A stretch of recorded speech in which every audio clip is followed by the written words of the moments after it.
Okay, welcome back, everybody. Now we're going to talk about coinsurance. Okay, so I'm going to go ahead and share my screen with you. And I've already written out a scenario here. Now, coinsurance kind of freaks people out, and I get that. But I'm going to try to show you an easy way to figure out coinsurance. So not just know the formula, but also why you have coinsurance and also, the concept of coinsurance as well. So let's look at the first scenario that I've written for you. Let's say, to make it easy, the building value is $100,000. So this is what it cost at replacement cost. And then let's say that the building limit is 40,000. Okay, so obviously they have really underinsured this. Okay, if the building value is 100,000.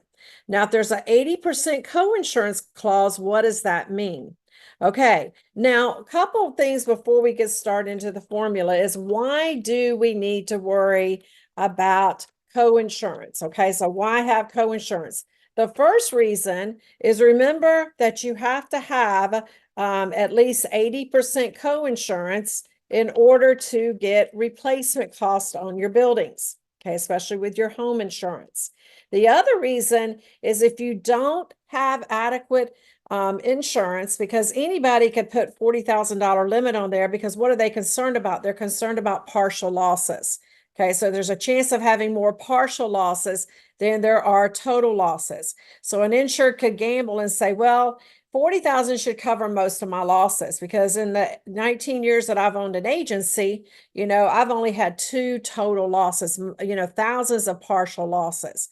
Okay. So the other reason is that if you don't carry at least 80% of that value, then you will get penalized for partial losses. Okay. So that's why we have the coinsurance formula. So a good way to do this is always say did divided by should times the loss minus the deductible, and this will give you the amount paid. Okay, so let's look at this particular situation here. Now, what did they put on this particular building? Well, the limit is 40,000, so that is your did. Now, what should they have done? Is to compromise. The insurance company is basically compromising with the insured. They do not have to carry 100,000.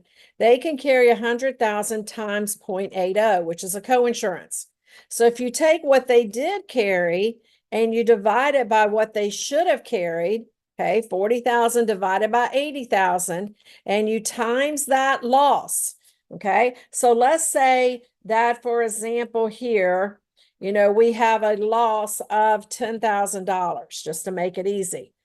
So if you take 40,000, you divide it by 80,000, and you times it by 10,000, it's only going to pay 50% of that loss, which is $5,000. Okay. So it's $5,000. And then, of course, if you minus that deductible that the insured has to pay, the insurance company pays a total of $4,000. So the concept here, don't forget about the concept that even though he has the limit of 40,000, more than enough to pay for this loss of 10,000, he is getting penalized for partial losses because he didn't carry what he was supposed to carry. All right. Now, let's say that he carried adequate insurance. Okay. So this would be our scenario number 2. Okay. So let's say that he did carry 80,000, for the limit. And let's say that, he should have carried 80,000. All right. So if you take what he did carry by what he should have carried, which is 80,000, any number divided by itself is 1.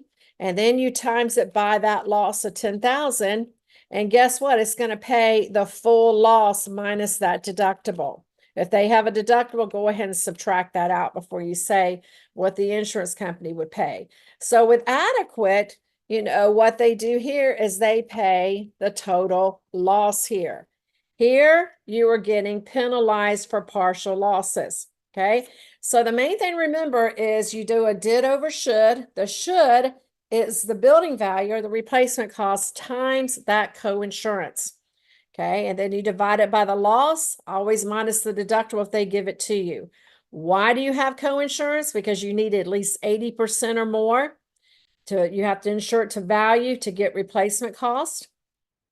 And also, if you don't have the building insured up to 80% value, you will get penalized for partial losses. So these are the 2 reasons why you have coinsurance as well. Okay, guys, so I am here to help you pass. For $97, you'll have 110 days access to a lot of videos, PDF worksheets, cheat sheets. This will supplement your law, what you have already, but it just puts these terms in a lot simpler way, and that this will definitely help you pass your state exam by supplementing what you already have. Again, this is the website here, tdinsuranceexamprep.com. All right, I'll catch you.